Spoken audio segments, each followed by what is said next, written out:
What is up, everybody? Jarrett from Empire of Assets here, and today we get to talk about a really fun topic that is one of probably the most controversial things in all of collectible card games, and that is the Magic the Gathering Reserve List, which I know absolutely nothing about, and the implementation of a reserve list in Metazoo the game. So we're going to be breaking down the announcement that came out this weekend, January 22nd, 2022, from Metazoo. The creator, Mike, has come out with a reserve list of cards that will never be functionally reprinted in the same way. So we're going to talk about what that means for the market. I'm going to kind of break it down, give you my thoughts on it, and that is what we are going to talk about today. So without further ado, let's jump right into it.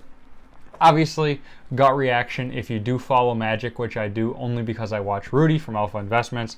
I know the reserve list is a very important thing, and there is a lot of cards on the reserve list that are worth a lot of money. Some of them purely because they are on the reserve list, and there's also cards on the reserve list that are worth $10 or less. So it doesn't necessarily mean if you're on the reserve list it's going to be a incredibly valuable card. There's commons on the reserve list, there's uncommons, a lot of different stuff.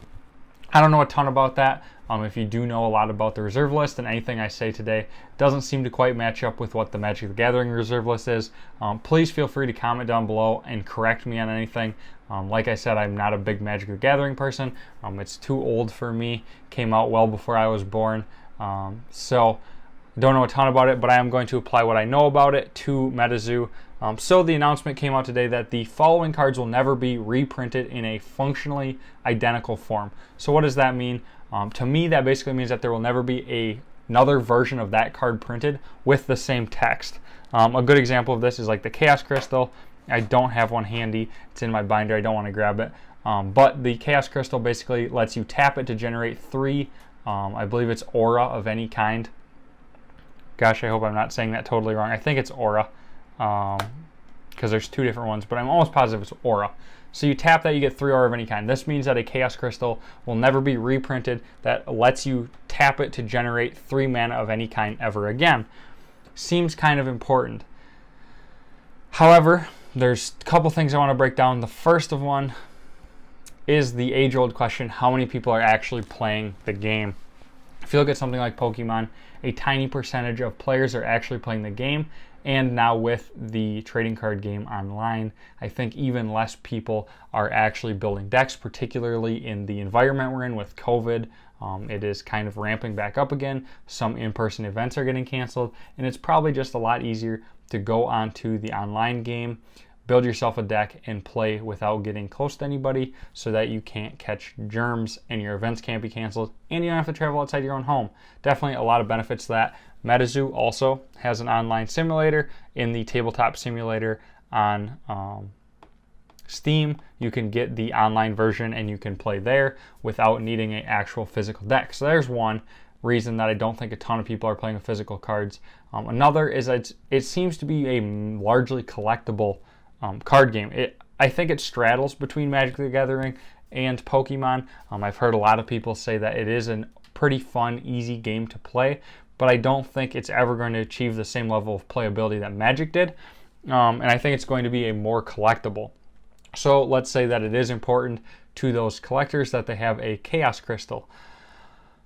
Well, let's think about how many Chaos Crystals have been printed already in this short amount of time. You have the Kickstarter, Hollow, Reverse Hollow, Chaos Crystals. Then you also have the Chaos Crystals that were included in theme decks, which I believe there's one in like 2 or 3 of the different theme decks. So there's a fair amount of those out there. Obviously their Kickstarter is super limited, 837 Hollow, and then Chaos is in Reverse, so then there's another like 1,300.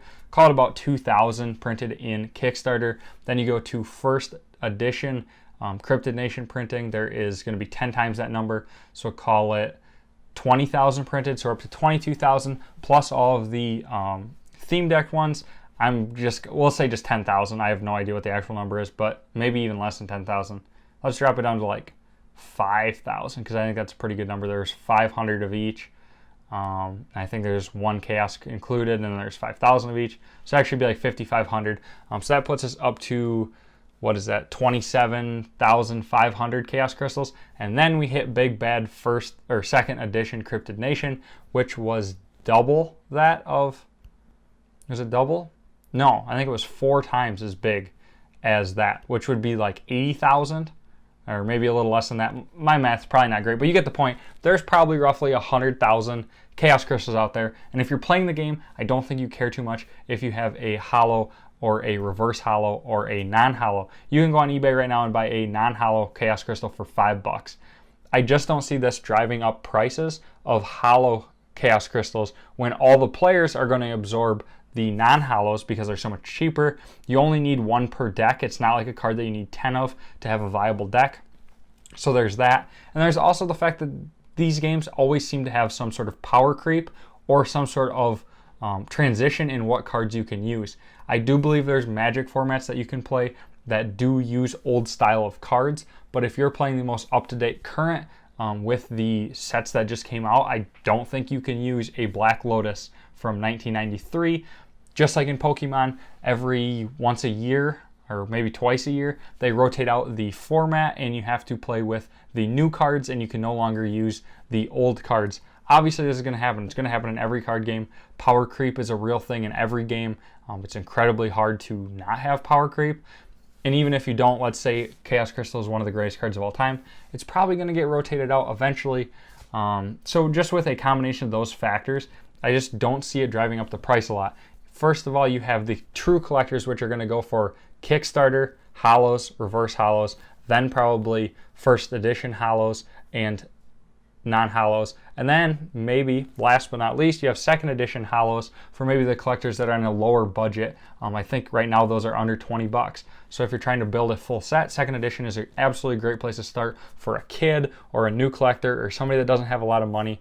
You can go out, you can buy those cards. No, they're never going to achieve the same returns that a Kickstarter or a first edition will, but it's still a great way to complete a full set if you're into for that. And there's 100,000 booster boxes printed. That is a lot, but it's not infinite. So I definitely think those cards will hold some value. They're $20 right now. They could drop down to 10, maybe even 5. But a full complete set of first edition or second edition Cryptid Nation is always going to hold some value, and it's just fun. It's a great entry place for a lot of people to get into it. So that kind of covers my thoughts on a lot of these. The cards that they put on the reserve list for Cryptid Nation are basically all of the artifacts. So Black Hole Shard, Blood Ruby, Forest God's Amber, Earth's Core, Unending Fire Crystal, Eternal Snowflake, Holy Gem, Lightning Glass, Medium's Third Eye, Mermaid Scales, Chaos Crystal, the big one. And then they put Mothman on there. Obviously, I think all of the artifacts are probably quite used based on what kind of aura your deck needs. I don't think Mothman is a super strong card in the game. I believe everybody uses a light deck or a water deck. I think that's like the meta right now. So I don't think there's a lot of people using Mothman. And again, it just comes down to the fact that there's so many versions of it out there. I just don't think it's going to move the needle. The collectors are in the sample market, the Kickstarter market, the hollows, the first edition hollows, even second edition hollows, but there's all of those non-hollows and all of those reverse hollows for people that just want to build a deck. Then we move into all of the tribal deck cards. So that is, I don't have any of these around either, but this is all of the, there's 5 per each set. So you got the Ding Bell, you got Pudgewudgie Chieftain, Giant Salamander Queen, Alpha Minnesota Iceman, and Hopkinsville Goblin King, probably the most popular one. And then you have all of the Nightfall ones as well, Flying Manta Ray, Riptide Ruler, Elder Matlocks, Stinky Owl, Stinkini Owl, and the Ghost Marshal. So those are all on the reserve list. Again, there's a lot of those out there, and I don't think anybody's building decks around those. And if you are, you're probably just using the deck that they come in. I don't see those getting a significant bump. Secret Rares, Red Ink, Blue Ink, Old Scratch. Now those, again, that's probably a bigger deal because Red Ink's not getting reprinted. There's only 100 copies. Old Scratch is the same. It's only 100 copies, but those cards are probably around $7,000 to $10,000. I don't know how many people are dropping that much money on a deck. And if that card ever became the meta, where let's say if you had that card, you won every single match, there's going to be a huge uproar because there's going to be 100 people that own copies of that card that spent tens of thousands of dollars on it that are just dominating and winning all of the tournaments, which would hugely take away from all the normal people playing the game that didn't have $10,000 to spend on a card. There would be massive backlash and that card would immediately be banned from tournament play. I can 100% guarantee you that would happen. I don't think these are going to make a huge move because of this reserve list. There's only 100 copies in existence. It doesn't make a difference. The release deck promos, those ones that come in the black boxes for Nightfall, or I think they were red with the Mothman on the cover. I'm not going to read through those. The names are brutal. Manchic Swamp Priestess is probably the coolest one on there. Blister packs, the Mothman in the blister pack, which is kind of a cool card. And then the Jersey Devil. I do happen to have one of those laying right in front of me, I think. Nope, they must have got shuffled around somewhere else. I'm currently in the middle of selling. Oh, I found them. Selling a ton of cards. Here's the card they're talking about, the Jersey Devil. This was the kind of like a promo, I think, in the blister packs for Nightfall. So this card will never be getting reprinted with the same stuff on it. Then a bunch of promos, the Mailman, all that stuff. All the Rudy cards aren't getting reprinted. But I think everybody bought these cards knowing they won't be reprinted, right? Like, they have first edition stamped on them. They have Kickstarter stamped on them. Nobody ever expected another Rudy Investment Sasquatch first edition card to get reprinted because it would completely destroy the market. I mean, maybe you think first edition stamps don't matter, but look at something like Pokemon, where a first edition Charizard sells for $200,000 and an unlimited PSA 10 Charizard sells for a fraction of that, maybe $40,000. Obviously, it matters if it's first edition or second edition.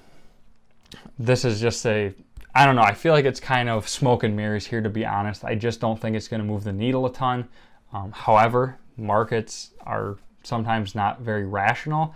So I definitely could see people being like, oh my God, this card is getting added to the reserve list, going out and trying to buy up a bunch of copies of it, and then possibly some of these cards having upticks in the market.